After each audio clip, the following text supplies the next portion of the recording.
J'ai toujours cru que le sang était plus épais que l'eau, jusqu'au jour où mon père m'a largué sa belle-fille de 16 ans sur le paillasson de mon appartement, comme un colis indésirable que l'on expédie pour ne pas en entendre parler. Elle s'appelait Léa, une gamine aux yeux verts perçants qui me fixait comme si j'étais l'ennemi public numéro 1, et en une semaine, elle a fissuré les fondations de ma vie si soigneusement reconstruite après le divorce. Pire, j'ai réalisé trop tard que cette faveur paternelle n'était qu'un piège tendu par une nouvelle épouse jalouse, et que la vengeance que je mijotais contre eux allait me consumer bien plus que je ne l'imaginais au point de me transformer en monstre pour protéger ce que je n'avais même pas choisi d'aimer. Mon père, ce salaud au sourire carnassier, m'avait appelé la veille au soir, sa voix pâteuse d'un whisky trop généreux filtrant à travers le haut-parleur de mon téléphone. « Fils, j'ai un service à te demander. Une petite semaine, rien de plus. Léa a besoin d'un peu d'air loin de nous. » J'avais ri, jaune, imaginant une ado turbulente en pleine crise hormonale, mais quand la sonnette a retenti le lendemain matin à 9h pile, et que j'ai ouvert sur cette silhouette frêle emmitouflée dans un manteau trop grand, j'ai su que ce n'était pas une blague. Elle n'a pas dit un mot, juste un regard qui disait « Je te hais déjà ». Paris bruissait sous un soleil d'automne inhabituellement doux, les feuilles des marronniers de l'avenue Foch virevoltant comme des confettis oubliés d'une fête qui n'avait jamais eu lieu. J'étais là, dans mon 2 pièces haussmannien impeccablement rangé, vestige d'une vie d'avocat d'affaires qui avait tout sacrifié pour grimper les échelons, et cette intrusion me donnait l'impression d'un cambriolage en slow motion. Mon père, remarié depuis 6 mois à cette garce de Caroline, une galeriste aux ongles manucurés et au cœur de pierre, avait décidé que notre bande familiale recomposée passait trop de temps à se frictionner. Caroline n'arrive pas à s'entendre avec elle, avait-il marmonné au téléphone, comme si c'était une excuse valable pour me refiler le problème. Moi, à 42 ans, célibataire endurci, sans enfant, sans chat, même pas un poisson rouge pour me rappeler que la vie pouvait être douce. Et voilà que je me retrouvais baby-sitter d'une adolescente qui puait le tabac froid et le ressentiment adolescent. Léa a franchi le seuil sans un bonjour, traînant sa valise râpée comme un boulet de forçat.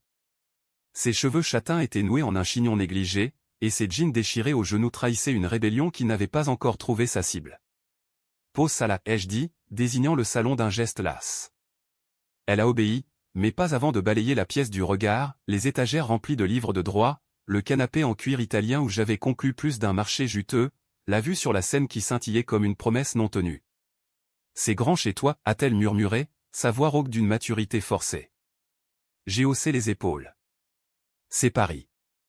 Tout est grand, sauf les cœurs. Les premières heures ont été un ballet maladroit de silence et de faux-semblants. J'ai tenté la conversation polie autour d'un café brûlant. Alors, l'école ? Les copains. Mais elle répondait par monosyllabes, ses yeux rivés sur son téléphone comme si c'était un bouclier. J'ai appris qu'elle fumait en cachette, qu'elle dessinait des comics sombres sur son iPad, et que sa mère, la première femme de mon père, morte d'un cancer quand Léa avait 8 ans, lui manquait comme une plaie ouverte. Papa dit que Caroline est ma nouvelle maman, a-t-elle lâché enfin, en écrasant sa cigarette imaginaire contre le bord de la table. Mais elle me traite comme une merde qu'on balaie sous le tapis. J'ai senti une pointe de colère monter, pas pour elle, pas encore, mais pour ce père qui m'avait élevé à coups de « les hommes ne pleurent pas » et qui maintenant fuyait ses responsabilités comme un lâche. Le soir venu, j'ai commandé des sushis aux tentatives pathétiques de modernité, et nous avons mangé en face à face, séparés par un océan de non-dits. Elle a piqué dans son assiette avec une voracité qui trahissait la faim, pas seulement physique. « Pourquoi tu fais ça » a-t-elle demandé soudain, ses baguettes figées en l'air. « Quoi ? Me garder ici. T'es pas obligé. » J'ai hésité, la gorge serrée par un mélange de fatigue et de culpabilité. Parce que c'est la famille, Léa. Même quand elle pue. Elle a ri, un éclat bref et amer, et pour la première fois, j'ai vu une fissure dans son armure, une gamine perdue, pas une bombe à retardement. Mais la nuit a apporté les premiers signes de tempête. Vers 2h du matin, je me suis réveillé en sursaut, alerté par des sanglots étouffés venant de la chambre d'amis. Je me suis levé, pieds nus sur le parquet froid, et j'ai frappé doucement à la porte.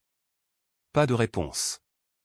J'ai poussé le battant, et là, sous la lumière tamisée de la lampe de chevet, elle était recroquevillée sur le lit, un album photo ouvert sur les genoux. Des images jaunies de sa mère, radieuse, tenant un bébé Léa dans les bras, mon père, plus jeune, avec un sourire sincère qu'il avait perdu depuis longtemps. « Va-t'en » a-t-elle murmuré sans lever les yeux. Mais je suis resté, assis au bord du lit, maladroit comme un éléphant dans un magasin de porcelaine. « Parle-moi » ai-je dit doucement. Et elle a craqué. C'est ainsi que j'ai découvert la laideur derrière le vernis familial. Caroline, cette vipère aux lèvres siliconées, avait transformé leur appartement du Marais en un champ de mine émotionnel. Elle interdisait à Léa de toucher aux affaires de sa mère défunte, rangeait les photos dans des cartons au grenier, et pire, elle avait convaincu mon père d'envoyer Léa en pensionnat pour son bien, un établissement snob à la campagne où les filles comme elle finissaient en loc. Elle me déteste parce que je lui rappelle que papa aimait quelqu'un d'autre avant, a chuchoté Léa, les joues striées de larmes. Et papa? Il la croit. Il me croit pas, moi. J'ai senti une rage sourde monter en moi, un feu que je n'avais pas ressenti depuis mon divorce, quand ma femme m'avait quitté pour un collègue plus jeune, me laissant avec des factures et un ego en miettes. Le lendemain, j'ai décidé d'enquêter. Discrètement, bien sûr, je suis avocat, après tout, maître dans l'art des ombres. J'ai appelé un contact au tribunal, prétextant une affaire familiale, et j'ai fouillé les réseaux sociaux de Caroline.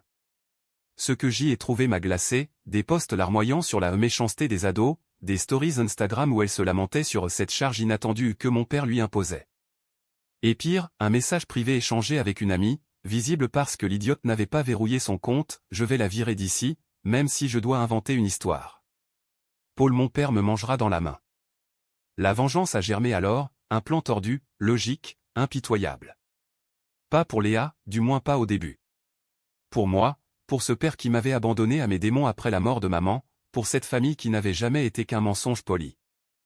J'ai commencé par des petites choses, interdire à mon père de l'appeler pendant son séjour, prétextant qu'elle avait besoin de repos.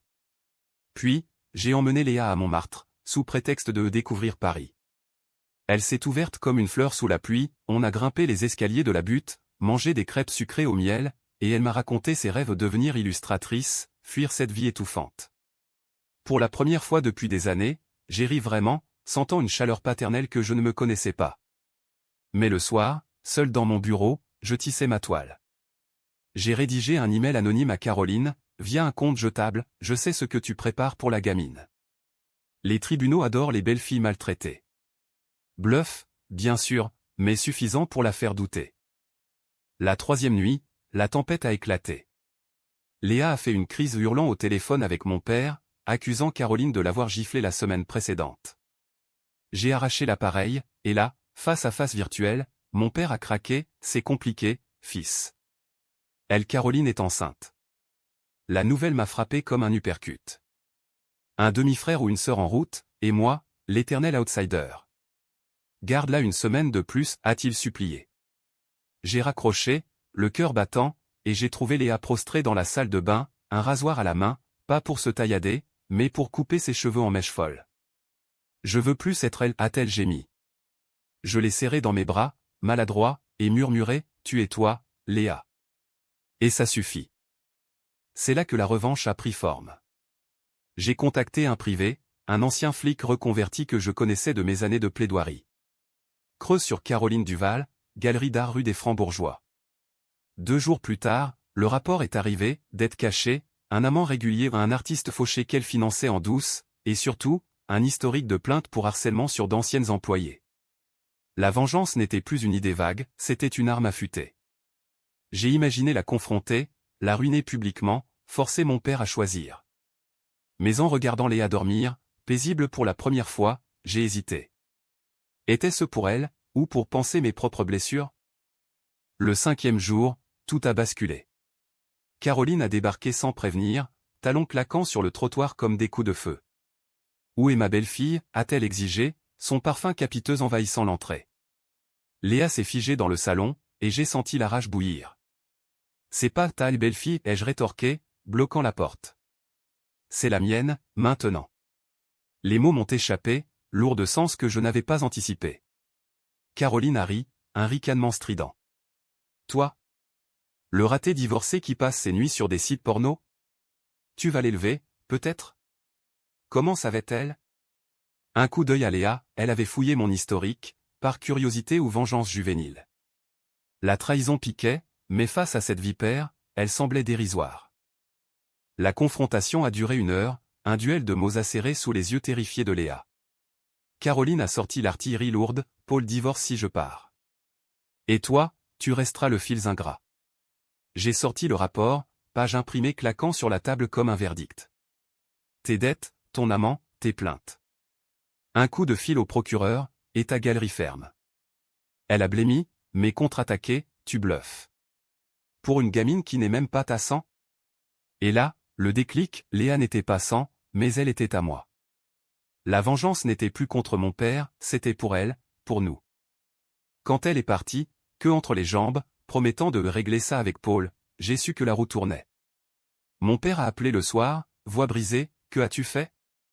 J'ai répondu calmement, ce que tu n'as pas osé. Protéger ta fille. Silence assourdissant. Elle n'est pas à moi, a-t-il murmuré. À nous, maintenant. La semaine s'est achevée sur une note amère sucrée. Léa est rentrée chez eux, mais pas avant de me serrer dans les bras, un merci chuchoté qui valait toutes les victoires en cours. J'ai déposé plainte anonyme contre Caroline, rien de mortel, juste assez pour la forcer à négocier un divorce civilisé. Mon père a capitulé, gardant la garde partagée de Léa, et moi. Moi, j'ai changé. La revanche m'avait guéri, ou du moins, m'avait ouvert les yeux sur les limites de la haine. À 42 ans, j'avais une famille, bancale, imparfaite, mais réelle. Et dans les rues ensoleillées de Paris, sous les marronniers qui perdaient leurs feuilles, j'ai marché seul, mais moins vide. La deuxième nuit après le départ de Léa, l'appartement me parut un tombeau. Les murs, autrefois témoins de mes victoires solitaires, résonnaient maintenant du vide qu'elle avait laissé. J'avais cru que la vengeance serait cathartique, un feu purificateur, mais elle n'avait fait que consumer les restes de mon humanité. Mon père m'avait envoyé un message laconique, on en parle demain. Café? J'avais ri seul, imaginant son visage défait, ce masque de l'homme d'affaires impitoyable craquelé par la réalité. Caroline, elle, avait disparu des radars, son compte Instagram figé sur une story muette, sa galerie fermée pour rénovation. Le privé m'avait confirmé, elle avait fui à Deauville, chez une cousine, enceinte et paniquée. Je passais la journée à ruminer, arpentant les quais de Seine comme un fantôme. Les touristes riaient, inconscients des abysses qui se creusent sous la surface des vies ordinaires. J'appelais Léa, prétextant vérifier si tout allait bien, mais c'était pour entendre sa voix, ce timbre rauque qui m'avait ancré dans une tendresse inattendue. Ça va, dit-elle, mais je sentis le mensonge dans le silence qui suivit. Papa est bizarre. Il parle plus. Et elle? Elle est partie.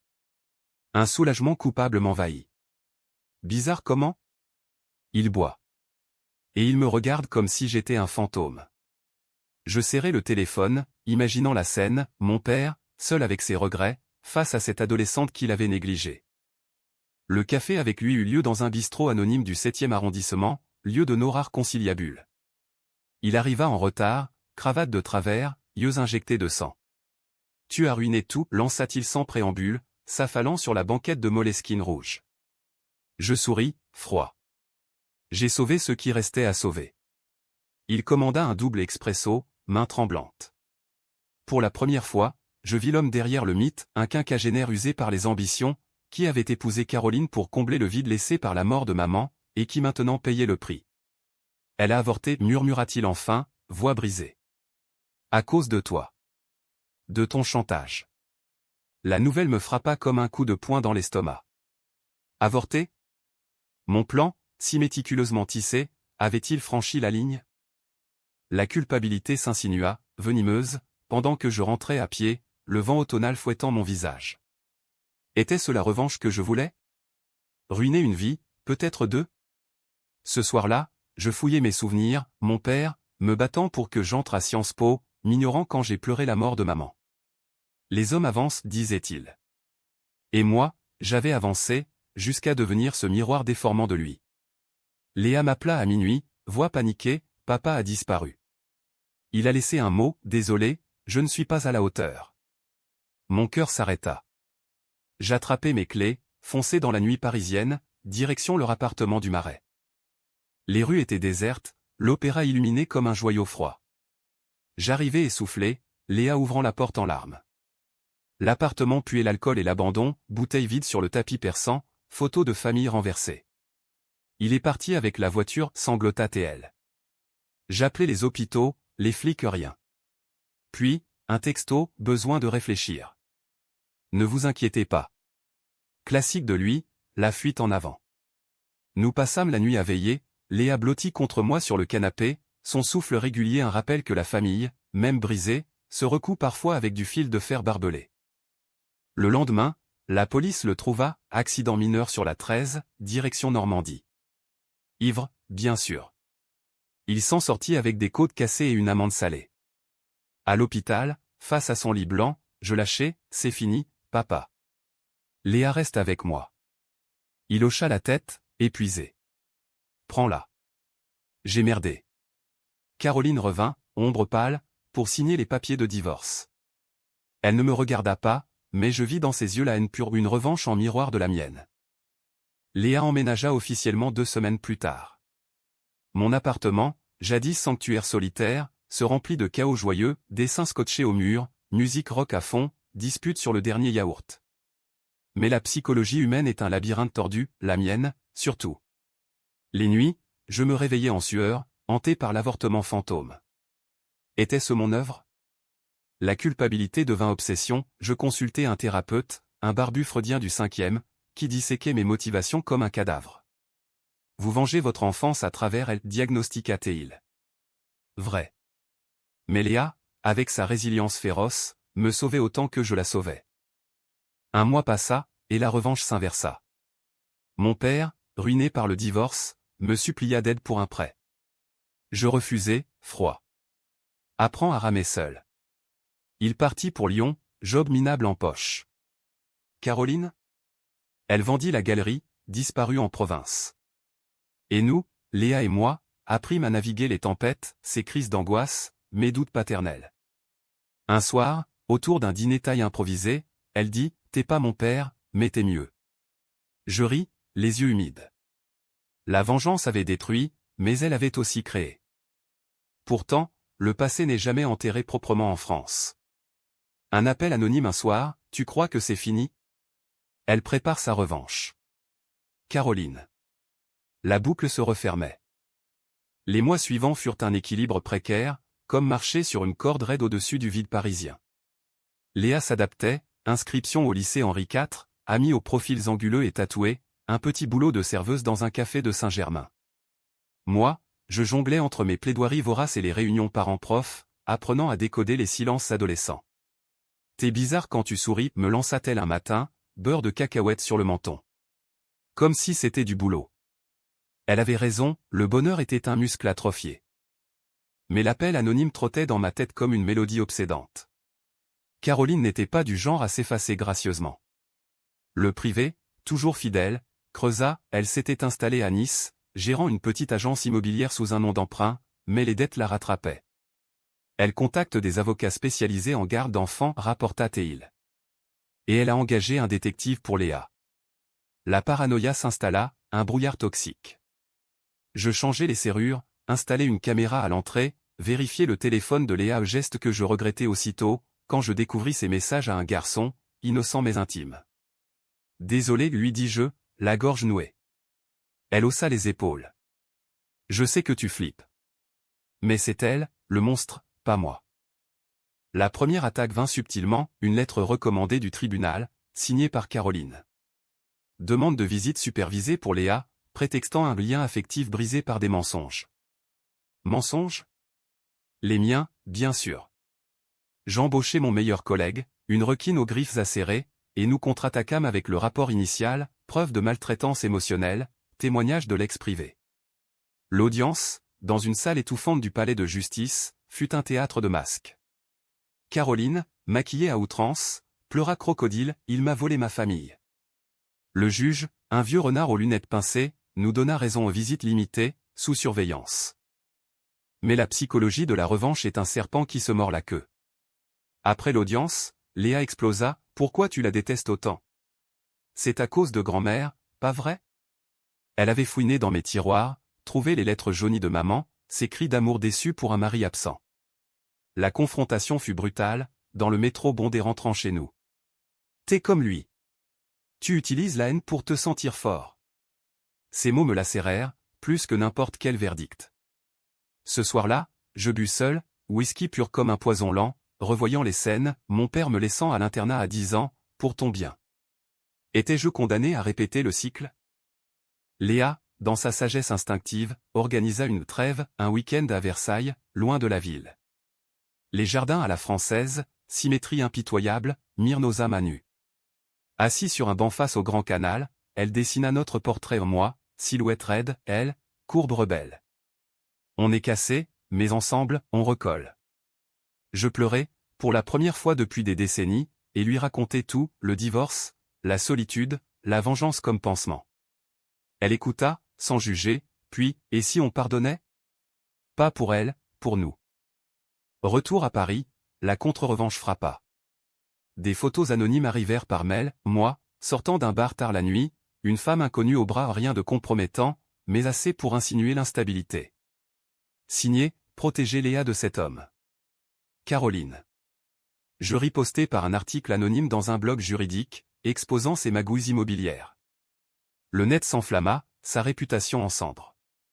Mais le coût psychologique fut élevé, Léa fit une crise, se scarifiant légèrement sur le bras, première alerte rouge. La thérapeute familiale, imposée par le juge, disséqua nos traumas, mon abandon paternel, son deuil maternel, la jalousie de Caroline comme catalyseur. Un soir d'hiver pluvieux, mon père réapparut, clochardisé par la vie. « Laisse-moi voir Léa » implora-t-il sur le pas de porte, neige fondue dans les cheveux. Je faillis le frapper, mais elle intervint, 5 minutes. Dans le salon, ils parlèrent bas, rire forcé et larmes vraies. Il partit avec une accolade, promettant de se refaire. Était-ce le pardon? Ou une nouvelle illusion? La vraie tempête vint au printemps. Caroline, acculée, tenta le tout pour le tout, enlèvement simulé? Non, pire, une plainte pour abus sur Léa, basée sur des rumeurs qu'elle avait semées. La police débarqua à l'aube, menottes prêtes. Léa hurla, c'est faux. Il m'a sauvé. Les preuves m'aimaient, nos thérapies la disculpèrent, mais le mal était fait, fracture dans la confiance, cicatrice sur l'âme. Caroline fut arrêtée pour diffamation, condamnation suspendue. Dans sa cellule, elle craqua, avouant « Je voulais juste qu'il m'aime plus qu'elle ». La vengeance s'acheva là, en un non-événement. Mais le vrai drama était intérieur, j'avais gagné la bataille, perdu l'innocence. Léa, grandissant, me rappelait que la famille n'est pas sang, mais choix. Et dans les lumières tamisées de Paris, nous avancions, boiteux mais vivants. L'été 2026 enveloppa Paris d'une chaleur moite, transformant les boulevards en fours géants où les Parisiens mijotaient leurs secrets. Léa avait 16 ans et demi maintenant, une femme en herbe aux courbes affirmées et aux yeux qui lisaient trop de vérité. Notre routine s'était solidifiée, matin pressé avec croissant tiède, soir de débat philosophique sur Camus devant un thé à la menthe. Mais sous la surface, la psychologie du trauma bouillonnait encore, mes cauchemars de l'enlèvement raté, ces nuits blanches à dessiner des monstres inspirés de Caroline. Mon père s'était réinventé à Lyon, gérant d'un garage, sobre depuis 3 mois, appels hebdomadaires à Léa plein de regrets sucrés. Il essaie, me dit-elle un jour, en pliant son linge. Comme toi. Le compliment piquait, rappelant que la rédemption est un marathon, pas un sprint. Je repris le travail à plein régime, plaidant pour des multinationales sans scrupules, mais chaque victoire sonnait creux. Le thérapeute, avec son accent alsacien rassurant, creusa, votre vengeance était une addiction. Comment gérez-vous l'abstinence? Mal, avouai-je. Les nuits, je scrollais des profils de femmes sur des apps, cherchant un ancrage, mais finissant toujours par effacer, hanté par la peur de reproduire les erreurs paternelles. Léa, elle, fleurissait. Un petit ami, Tom, un guitariste maigrelet du lycée, avec qui elle échangeait des regards complices. Je l'invitai à dîner, testant ses intentions sous couvert de blagues pince sans rire. T'es protecteur comme un chien de garde, rit-elle après son départ. Jaloux? Terrifié, admis-je. La parentalité m'avait rendu vulnérable, exposant les fissures, mon âge, mes rides naissantes, le fantôme de ma stérilité émotionnelle. Puis, le passé revint hanter, sous forme de lettres manuscrites glissées sous la porte. Écriture fine, tremblante, je sais que tu m'as détruite, mais je pardonne. Pour Léa. Rencontrons-nous. Caroline. Adresse, un café anonyme à Bastille. Contre l'avis du privé, c'est un piège, j'y allais, cœur battant. Elle était là, amaigrie, sans maquillage, un fantôme de la harpie d'antan. J'ai perdu tout, dit-elle, voix éraillée. Le bébé, la galerie, Paul. Mais Léa. Elle mérite une mère. Je ris, amer. Trop tard pour les regretter à trop. Elle sortit une enveloppe, photo de Léa petite, avec sa vraie mère. Garde-les. Et arrête de me traquer. Était-ce une trêve? Ou une nouvelle arme? Le dîner familial improvisé suivit, mon père en visite, Léa au centre, moi en arbitre silencieux. Rire forcé autour d'un gigot rôti, mais les non-dits planaient comme une fumée âcre. On recommence à zéro, proposa Théil, toast à la main. Léa hocha la tête, mais ses yeux cherchèrent les miens. Plus tard, seule, elle confia, il est faible. Toi, t'es fort. Mais la force, ça fatigue. Sa perspicacité me désarma, à 16 ans, elle lisait en moi comme dans un livre ouvert. L'automne apporta la crise, Léa rata des examens, se renferma, musique à fond pour noyer les démons. Découverte, un journal intime, page noircie de doute, suis-je une charge pour lui? Comme pour papa. La culpabilité me submergea, j'avais sauvé l'apparence, pas l'âme. Nous partîmes en Bretagne, chez une tante éloignée, pour un reset. Les falaises battues par les vagues, celles dans l'air, nous forcèrent à l'honnêteté. J'ai peur de te perdre, avouai-je, face à l'océan déchaîné. Comme maman. Elle pleura, m'embrassa la joue. T'es coincé avec moi. Retour, transformé. Je lâchai une affaire lucrative pour passer plus de temps, elle reprit le dessin, exposant ses comics dans un petit salon underground. Caroline? Elle s'effaça vraiment, lettre de pardon finale. La revanche s'estompait, laissant place à une paix fragile. Mais le vrai test vint avec Tom, dispute, rupture violente, Léa rentrant en larmes, poignet entaillé superficiellement. Hôpital, point de suture, thérapie d'urgence. C'est pas ta faute, murmura-t-elle sous les néons froids. Mais ça l'était, mon monde clos l'avait rendue vulnérable. La nuit, veillant son sommeil, je jurais, plus de vengeance, seulement vigilance. Hiver, Noël sous les guirlandes des Champs-Élysées. Mon père offrit un collier à Léa, symbole de sa mère. Moi, un cheval éperon. À nous, trinquâmes-nous. La famille, enfin, s'enchaîne. Pourtant, dans l'ombre, un doute persistait, la psychologie humaine pardonne-t-elle vraiment? Ou attend-elle juste le prochain coup? 2027 s'ouvrit sur une Paris engourdie par le froid, mais notre appartement irradiait une chaleur nouvelle, forgée dans les épreuves. Léa avait 17 ans, une silhouette élancée qui attirait les regards dans le métro, et un talent pour les comics qui lui valut une bourse à l'école Estienne. T'imagines? Moi, artiste, s'exclama T.L., sautillant dans la cuisine, diplôme à froisser en main. Je souris, fier, mais un pincement au cœur, elle grandissait, s'éloignait peut-être. La parentalité, cette drogue douce amère, me confrontait à l'impermanence. Mon père s'était stabilisé, remarié à une professeure douce, appel régulier sans drame. T'as bien fait, me dit-il un jour, voix rauque d'émotion. Pour elle. Pour nous. Le pardon, tardif, pansait les plaies. Caroline? Écho lointain, un mail sporadique, demandant des nouvelles de Léa, bloqué sans réponse. La vengeance, cette ancienne maîtresse, s'était muée en leçon, la destruction n'élève pas, elle aplatit. Mais le drama psychologique est cyclique, comme les saisons françaises. Léa tomba amoureuse vraiment, cette fois, d'un étudiant en philo nommé Elias, aux yeux sombres et au discours nietzschéen.